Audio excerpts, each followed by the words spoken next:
Hello YouTube. In this video I am going to be talking about the Wisconsin method, also known as Bulgarian light. I have a little note here where I wrote some of the points because it's going to be a long video. I usually don't like to do that. I never script my videos, but for this one, for the sake of the argument, I need something to follow so that I don't get lost in thought and I don't forget points. So forgive me if I sometimes glance at it. So, well, I just want to start by saying that this review of the method is going to be focused on hypertrophy, getting muscle, getting bigger. I will not be talking about strength in itself. I will be mentioning strength because it's a pillar of the program and the method, but I am not going to argue the point that it makes you stronger because I completely agree with that. It makes you stronger. I just want to get that out of the way because people might just stumble upon the video and post a comment saying something about strength. This is not a powerlifting channel. I don't care about strength. So I won't review the program based on strength. So what you might be asking yourself is, well, then why do you review the program in the first place? I do that because some of the main promoters, fans, or even inventors of the method spoke about muscle size, muscle gains, and hypertrophy, which is what I care about. And there are certain points that I completely disagree with, and that therefore it motivated me to make that video. Because the people who run the Wisconsin method are well known, or at least it's easy to know who I'm talking about, I'm not going to just be pretending I don't know because I watched their videos. So it's Bugenhagen and Andersen. These are the two that I'm going to be referencing because they are the two who made comprehensive videos talking about the Wisconsin method. If you want to go see the videos, please do. So Andersen has one where he basically talks about the Wisconsin method in itself. Bugenhagen has a ton of videos that he never really calls Wisconsin method, but he explains his philosophy and you can get a better idea before that. So you don't really have to watch their videos because I'm going to sum up the points. But if you want to learn more, please go. They're good videos. And those two channels, even though I'm not into strength, if you like lifting, if you are remotely interested in gaining strength, go watch their channels. I will put them in the description. So that's basically what I want to be talking about. I'm going to tell you the main points I'm going to be focusing on. One, I think that it's subpar for hypertrophy. I think that it's bad for beginners. Beginners shouldn't do it. I think it's bad for most lifts. It's not something that can be applied to most lifts. It will make your body look asymmetrical. So if your goal is to look sort of balanced, I'm not the most balanced individual, but I still have my limits like anyone else. And I think that the Wisconsin method is pretty horrendous for that. I think, and okay, this is a contentious point, I think it's lazy training, it's a lazy method, and I will be talking more about that. I think there's way too little volume for something that is supposed to make you bigger. There's a lower versus upper body discrepancy. It focuses too much on unorthodox lifting, and I'm going to explain why. And it switches around as a method of stalling progression when it should be fighting plateaus. I will be explaining that later. Sorry if it's not clear. Let me also say, now that I have that all out of the way, you basically know my position that I'm going to be explaining. Both these guys that promote the program are stronger than me. Both these guys have had college background in athletic fields that you can go online and verify in the US. All of my background in college athletics, in high school and everything, you will not be able to verify. It's not online, it's nowhere. And so in my opinion, if something is not verifiable online, it doesn't exist. So all of what I've done, playing high school football and playing college basketball doesn't exist. So I'm not going to base my idea of the program and the critique of the method on that, because I'm basically contradicting two guys who actually have those credentials. To reiterate, they're both stronger than me on every lift. Probably the only lift where I'm stronger at them is curls, which who cares about that? It's an isolation movement. It's not really a strength movement. And from what I've seen from Gigi Andersen, he's pretty big. He's not really a physique guy, so I don't know what his body looks like. So I can't really say if I look better than him or not. And Bugenhagen has an amazing physique. I personally think that he has lots of potential for bodybuilding. And if I were to objectively say who has the best physique between the two of us, I would say he has. So none of these critiques are going to be based on their person, on their bodies, on their lifts. It's not going to be full of ad hominem. I know that YouTube Fitness loves doing that. This is not one of these videos. I want to talk about the concept behind it. I will not be attacking the people. Now, if people make response videos to that, which I doubt because I'm a small channel, but whatever, attacking my strength, I won't have an issue with that. I'm very weak. So if you want to apply that type of strategy to me, it's fair game. I won't do that. So I'm going to talk globally. Let's get to it. I'm sorry for the introduction. It's just I don't want to have that video seem like it's drama fuel. So, first point. Before I get to that, sorry, I have to explain. Maybe you don't know what it is. So the Wisconsin method, and it's explained by the two individuals, is basically you go in the gym, you pick one lift, you warm up, then you do one rep and you pack it up and you go home. No accessories, or minimal accessories, and that's it. So you pick one lift, bench, you do one rep, you do reps of bench, you warm up, and then you do one rep max. And you do that every single day. So you add, I don't know, 5 pounds, 10 pounds every single day to the lift. Depending on the lift, you add less or more. And you keep doing that until you stall, and then you switch lift. This is what the Wisconsin method is. This is what Bulgarian light is. I'm not going to be talking about Bulgarian training because it's a completely different beast. All right, Bulgarian training is completely different. It's proven. It's a proven method, and it is not applicable to natural lifters. It's not applicable to casual lifters because it literally means you're in the gym 6 to 8 hours a day, maxing out 4 times a day. This is not what the Wisconsin method is. So now that that's out of the way, if you think that I'm paraphrasing, you can go watch these guys' video. They basically say the same thing. So first, it's subpar for hypertrophy. Why is it subpar for hypertrophy? For the simple reason that hypertrophy is driven by volume. Now, it's not technically true. Hypertrophy is driven by tonnage moved. Volume in itself is important, but not if it's not at the right intensity. You can go and do 135 on the bench for 1,000 reps. It's going to make you sore. You're not going to get big off of it. You might gain some size, but it's going to be a subpar method to reach hypertrophy. What matters is the amount of weight moved.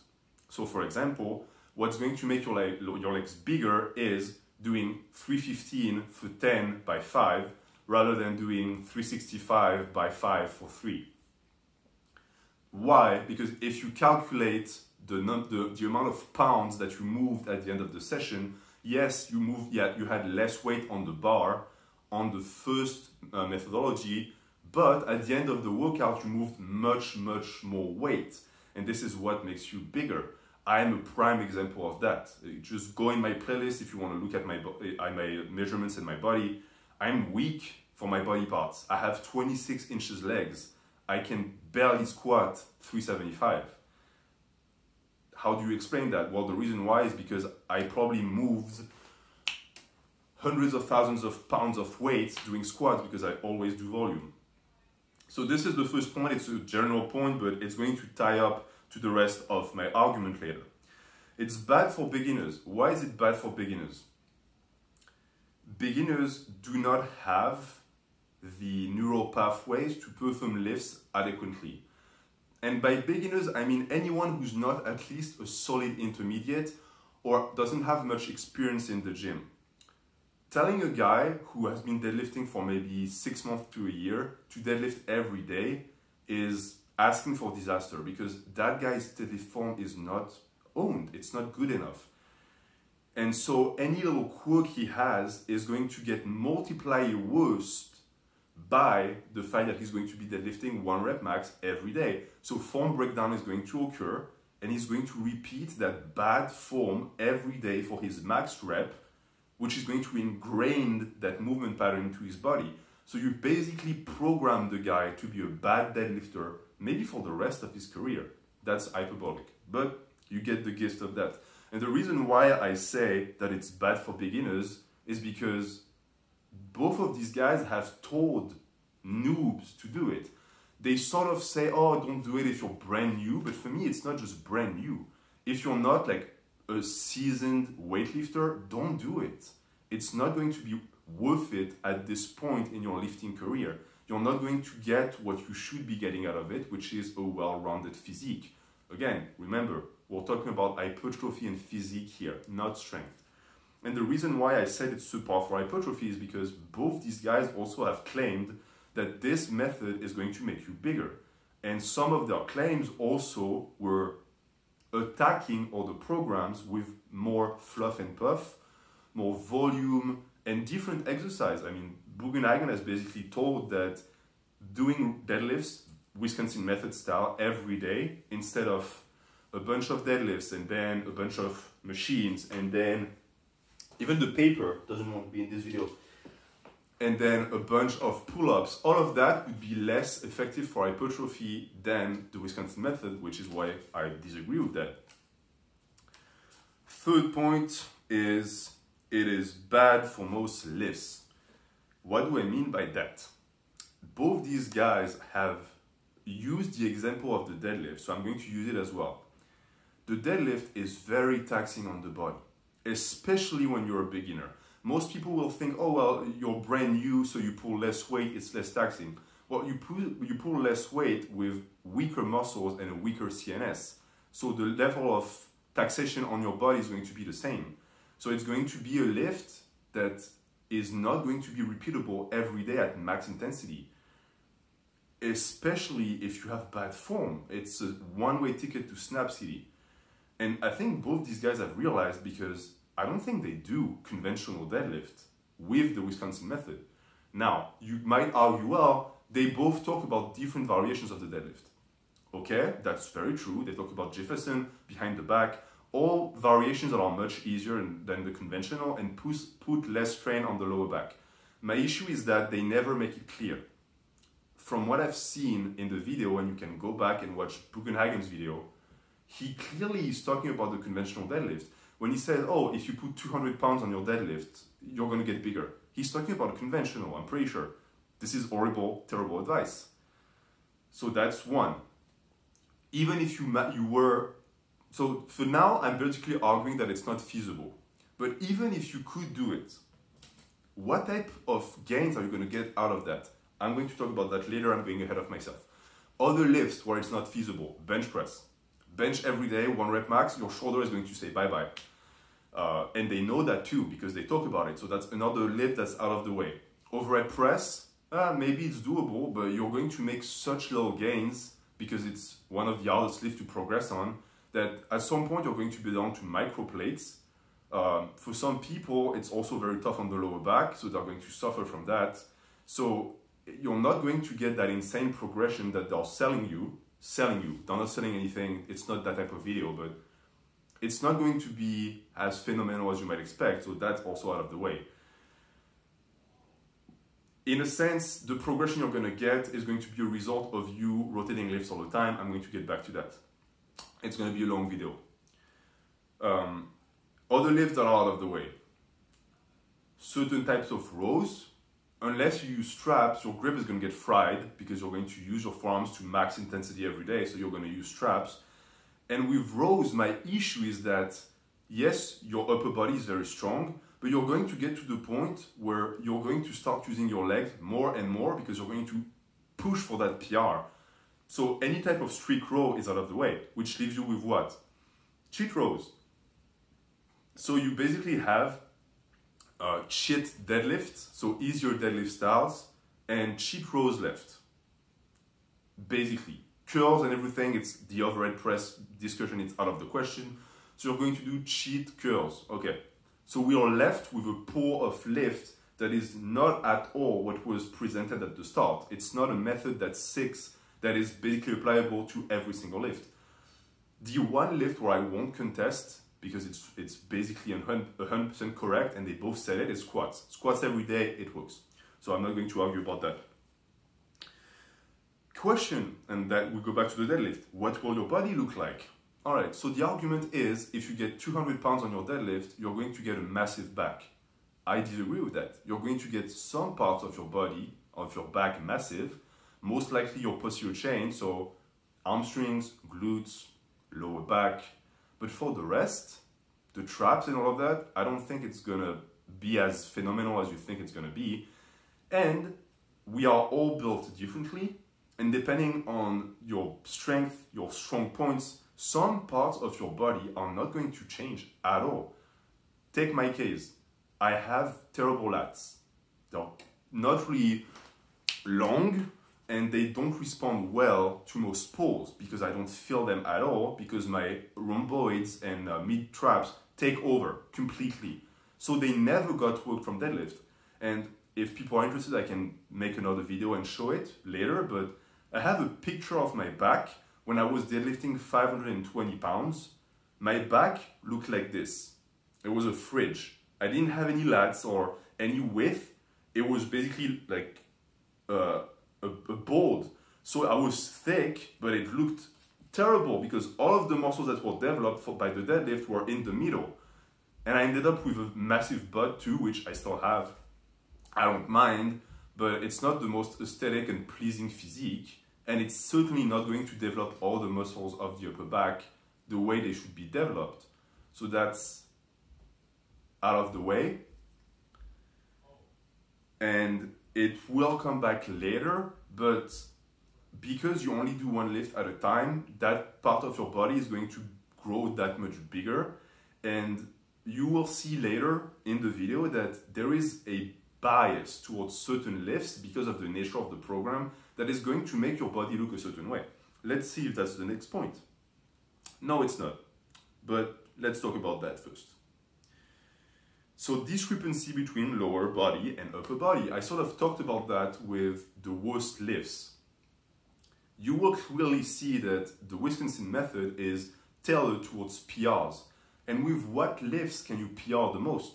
Lower body lifts. Why? Because your lower body is much, much stronger than the upper body.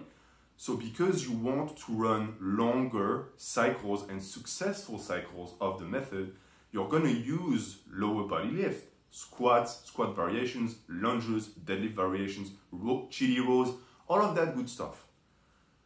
You're going to gravitate towards them. I said I wouldn't use their body as an example. I'm not using that as a dig because he said it himself.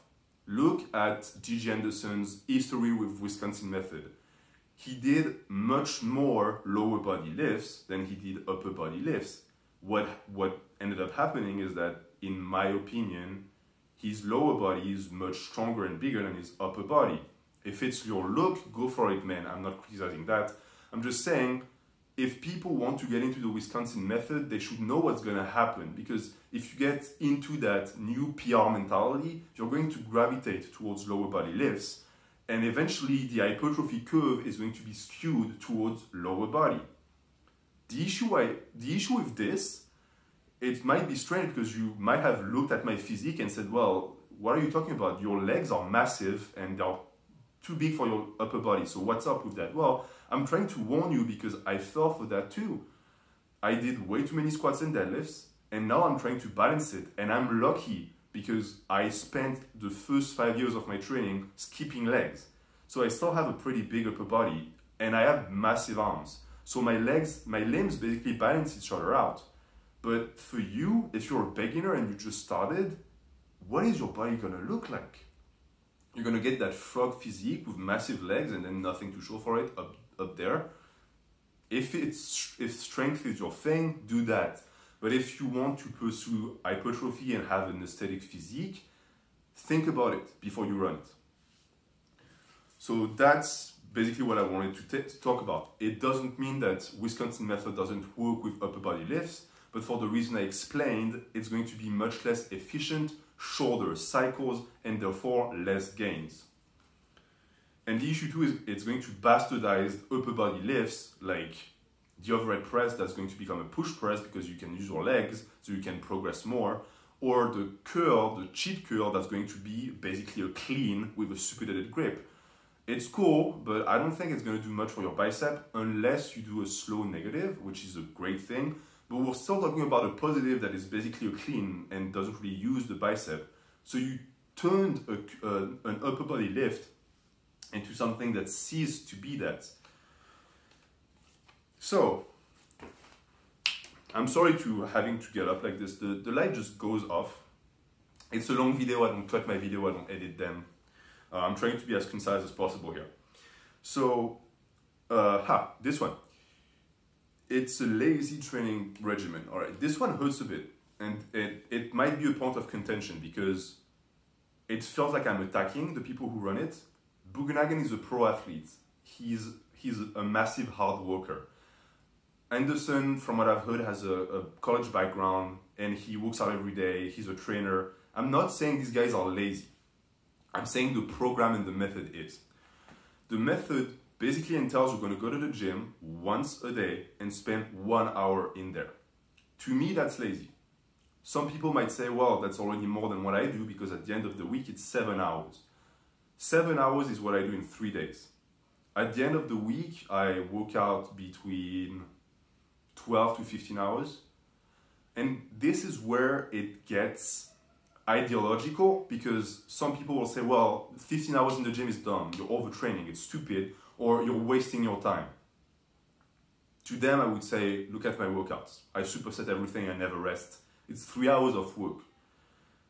And for me, I'm trying to put myself in the shoes of someone who tried the Wisconsin method. I have tried it. I was disgusted with myself because I didn't put any work in. It felt strange. I'm talking about as someone who doesn't respond well to intensity. I love volume. Intensity, I'm like, it never appealed to me. So if you're like me, if you're the type of person who doesn't like the stress of having to get that 1 rep and would rather do like 10 times more reps throughout the workout but have a more balanced stress curve, then that's basically the point I'm trying to make. It's going to be all or nothing because if you go in and you don't get that PR, what was the training for? Yeah, sure, you got your warm-ups, but it doesn't make up enough volume to be valuable in the first place. And the answer that both guys have provided is, oh, if you don't get the 1 rep max, then just get a 4 rep max PR and just be done with that. For me, that's going against the philosophy of the program in the first place and the method. I keep calling out a program, it's a method, sorry about that. And I'm going to talk about that. So I skipped some points. So weight roll volume, we already covered that, but I want to cover it in more detail because it's not just not enough volume. It's not enough volume in total for your whole body because even for your one body part, if you do squats, it's still not enough volume for the quads. And then you take into consideration you're not working the rest of your body, you're lacking volume. At this point, it's catastrophical. You need more, especially for upper body. The upper body strives on volume, especially your pushes. You need to push more. So, and I'm going to be talking about that later because it has its own specificities that make it good for certain goals. But for the goal of hypertrophy, you need to be working your body several times a week. You need to stimulate the muscles several times a week. You can't be running something that only works 1 or 2 muscles. A counter-argument to that is saying, well, those are compound movements. They work tons of muscles. I already told you with my point about the deadlift, yes and no. Yes, they work certain muscles, but depending on your leverages, so some of those muscles are not going to get worked at all from them. And even if all of them got worked, you're still missing a whole universe of muscles around it that get no love. So this is why, for me, the Wisconsin method just doesn't cut it for hypertrophy. Unorthodox movements. This one is interesting. I'm not the type of guy who will tell you, oh, if you don't deadlift conventional, don't deadlift at all. Do whatever you want. Pull from the floor. with any type of style you want, but please pull from the floor. That's basically my mentality. I don't care how you pull from the floor, but get the full range of motion in one way or the other. I do some unorthodox things in my training, but I have noticed one thing with the Wisconsin method is that people who run it tend to gravitate towards unorthodox lifts. Why? First off, because the catalog of lifts you can run is going to be dry very, very fast. And the method is based around excitement and building a new lift in the equation. So at some point you're going to run out of lifts because I've already explained that the pool of lifts you can apply to Wisconsin method is small. So you're going to have to play around and find something else. So you're going to do Zercher lifts, you're going to do weird stuff with a safety bar. I'm not saying those lifts are bad. I am saying it becomes a wild goose chase of finding the next thing that no one has ever done or that you've never done. Sorry, I got ahead of myself.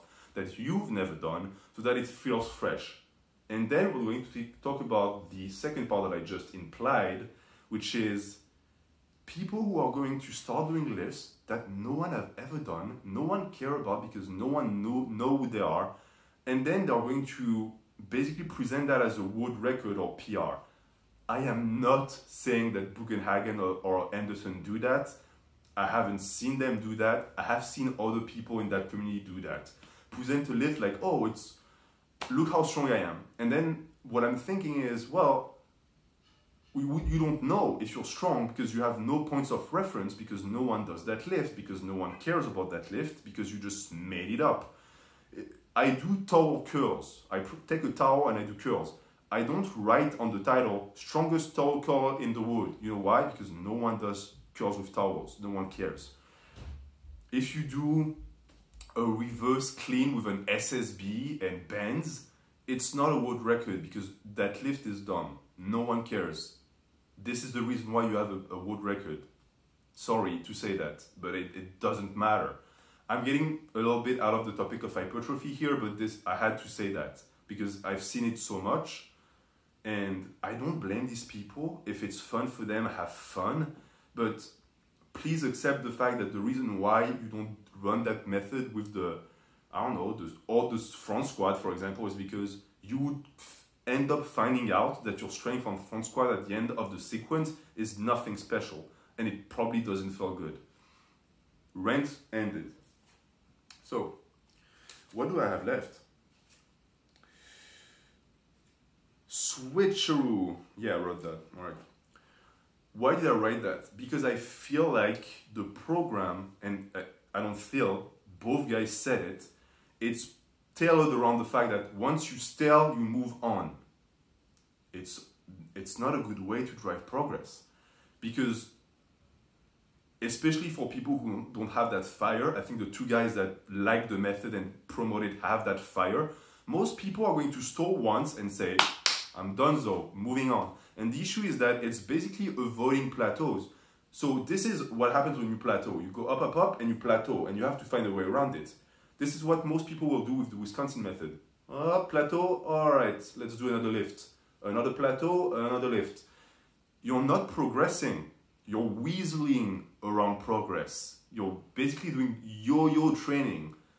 What is that? What is that? Even for strength, strength is not my word, but even for strength, is that effective? Shouldn't you apply accessories to burst through plateaus instead of just giving up on the lift and doing something else? This is, again, something I've noticed with the Wisconsin method. Please criticize it if you think it's bullshit. Wow, I swore. It's bad. But don't hesitate to say it if you think it's not a valid argument. So that's that yo-yo thing that I personally dislike, because I think that if you want to make it work, you need to stick to lifts. It doesn't mean you have to do back squat for the rest of your lives, but you need to do variations of the back squats. You don't go into the unorthodox lift bag and pull the new fancy, crazy, cuckoo stuff that is going to completely revolutionize the way you train and at the end of the day has no carryover. So that pretty much wraps up everything I wanted to say. I got a bit passionate about it because I care a lot about hypertrophy And I personally think it's not the right method for that. I think some of the statements that were said concerning abandoning all of the other lifts and doing one lift at a time is just counterproductive, and it's going to hurt the progress of people who just want to get bigger. Again, I'm not talking about strength. So now I'm going to end on a positive note and try and say who should actually do that. One, people who are obsessed with one lift and who want to get stronger on it. This will get stronger, 100%. Regain strength. Let's say you stopped benching for a while. Running a Bulgarian cycle is going to be a very effective way to regain that strength very fast. Probably not on the bench though because of the shoulder issue, but if you do another lift, maybe. Well-rounded athletes. This is where it gets interesting and where I think I'm going to counter some of the arguments I can already hear. Bugenhagen is big. He's a big dude. He's bigger than me. I personally think, and that's not a personal attack, I'm not saying he's wrong, but I think most of his size of show muscles he got through volume, through his college level training, through his pro wrestlers training, and from the other stuff he did besides Bulgarian. This is purely subjective, all right? And it feels bad to try and pretend like I know the man better than he knows himself. So if you want to go after me for this, please do. But for me, that's where it comes from. He built strength with Bulgarian and then applied that strength for volume work that got him bigger throughout the years, because he's been lifting for a long time, and as a natural lifter, he's approaching his peak levels of testosterone production. So this is when he's supposed to be the biggest. This is my opinion. I'm not going to say anything about Andersen because he doesn't really show his body because he thinks, or rather he cares about strength more. I don't know why I said things. So well-rounded athletes will be able to pull that off because they get all the stimulus from their other training that are specific to their sports, and they also tend to have a very strong core. Personally, all of my coaches for sports always insisted on core work. So when I personally started lifting, I was always pulling with a vertical torso. I was never rounded because my core was super strong. And it applies to all athletes. So if you're an athlete, you can probably jump into that very fast if you have some knowledge of the technicality of the lifts. People who get volume elsewhere. This is the big choker. Yes, Bulgarian is going to work if you pair it with volume work somewhere else. So for example, running Bulgarian cycles for your deadlift, squat, variation of a press, and then on the side doing volume for the show muscles that don't get love, and even some volume for the main compound movements, is going to result in a very good physique. My point is that Wisconsin method in itself doesn't cut it for hypertrophy. Single track individual. We're getting into the mentality phase here. I sort of touched on that a bit before. I personally am the type of person that needs diversity and variety in my training, and I like long sessions. I'm volume obsessed. I like to move a ton of weight. Some people don't like that. Some people get one track minded and they're like, Jefferson deadlifts, this is what I care about. There's nothing wrong with that. If you're that type of individual, that type of training might be perfectly suited to the stimulus and the mental atmosphere you will need to succeed in the gym. So if that's your case, go ahead. And I'm going to end with a suggestion, which is not really a suggestion because I'm basically just repeating Bulgarian training, which I said I wouldn't talk about. I lied. Why not do that several times a day? I think that running that with what I just said before, running Bulgarian method in the morning and then in the afternoon doing volume work, is the perfect storm. It's going to mix everything together. I personally do that, which is mixing strength training and volume, but I do it in the same session. But if you want to have that period of time where you only do Wisconsin method and then the other one where you do volume, why not? And I would also say that doing, for example, Jefferson deadlifts in the morning and then something like front squats in the afternoon or maybe something else, all Wisconsin method is better too, because I know that people will say, oh, the CNS. I don't think the Jefferson is going to fry your CNS, and front squats are easy on the lower back. So you can make nice combinations like this, which are going to basically make the method, I think, more interesting and more tailored and skewed towards hypertrophy. So this is pretty much the end of that video. It was a long video. If you watched all the way, thank you. Any type of critique are welcome in the comments. If you are someone who runs the Wisconsin method, please chime in. If you want to do a response video, please do. It would be interesting, no matter what style you espouse. Even if you want to go and be a bit more aggressive than I was, it's fine. It's YouTube. It's all fun. And I like discussions around lifting. So this was my video about it. Thank you so much for watching. Leave a comment if you want to, and have a good day.